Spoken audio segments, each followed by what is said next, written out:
Hi guys, welcome back to my channel. So I'm going to talk about something a bit different. So I'm very clearly a reader, but I'm also a holistic therapist. I've got 25 qualifications with 2 more on the way.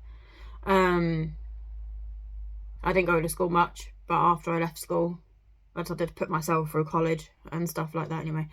But one of the things I qualified in is past life regression, and that is actually probably one of my favourite therapies that I do. It's absolutely fascinating. So I want to talk a little bit about that. Not so much the process, but I'm going to give you 2 examples of regressions.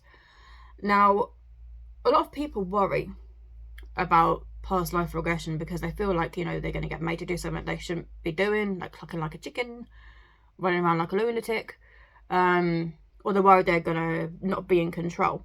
Now, that is complete falsehoods. That literally, it won't happen. Nobody can make you do what you wouldn't do under hypnosis, that you wouldn't do anyway.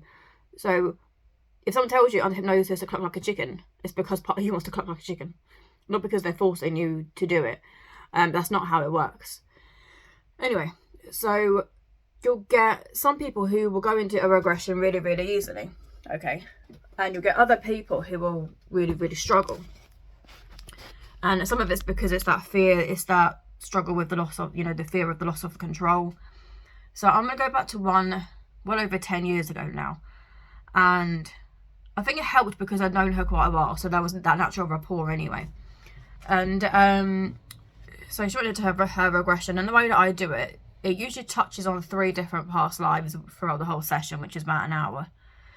I mainly do it face to face. I don't really like doing it online. I can, but I don't like doing it online. I prefer it face to face. And so took her into her regression, and 2 of the lives, I don't really remember the third, but 2 of them were really, really impressive. So the first one, she was actually a Native American man. Absolutely hated white people. They killed his family and stuff like that. Now, the interesting thing is about past life regression, it will teach you about things in your present life as well. History does tend to repeat to an extent, and we do tend to travel in the same soul groups. And Anne, her name was, her husband in this life is Native American.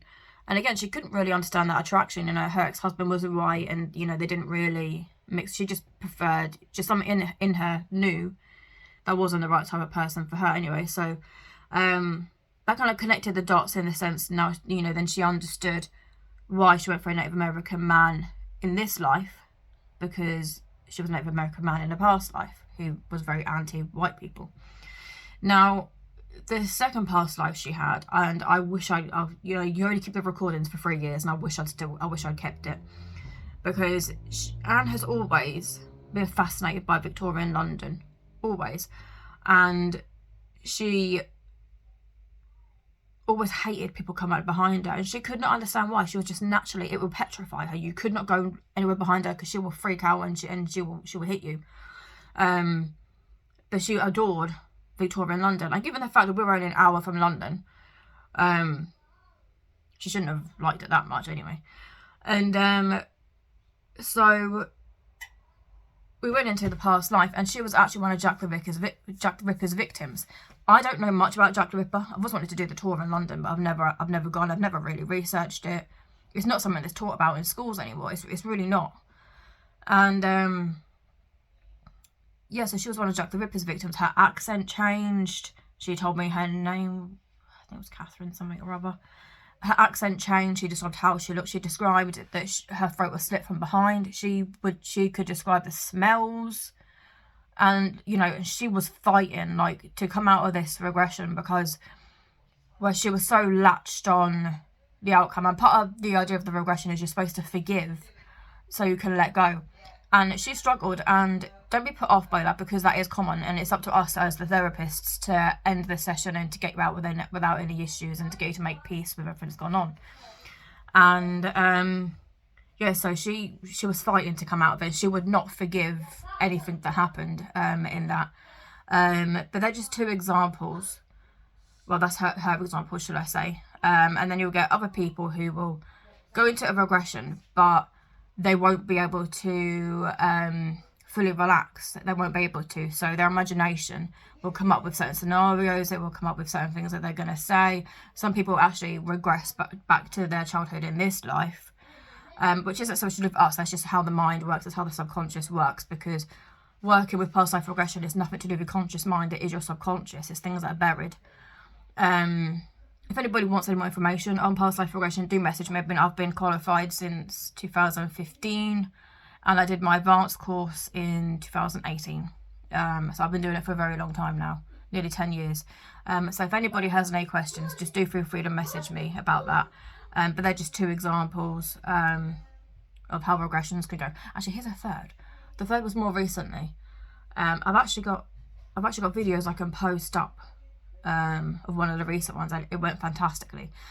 Here is another example. So I had another woman who was spiritual, but she wasn't really that open. Okay, so I was trying to do the regression on her, and she was constantly seeing colours, and she really did try to get to a certain point.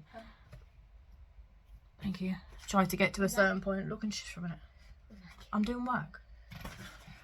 Fucking shut up. I can't look, and I'm going to have to re-record this whole thing now. It's nothing to do with you. The glass vials. That's my son. So and then all this girl was seeing was colours, and when she was doing it, she couldn't fully let go, but she was almost going into a meditative state. Again, which isn't uncommon, and you'll get some people who will have to come for multiple sessions because they can't fully go into the trance in the first session. And she's one of those people that would require probably 3 to 4 sessions to fully relax enough to go under. And the whole point of the regression is to relax the mind, which some people, due to trauma, simply can't. But she was constantly seeing colours. But she woke up crying.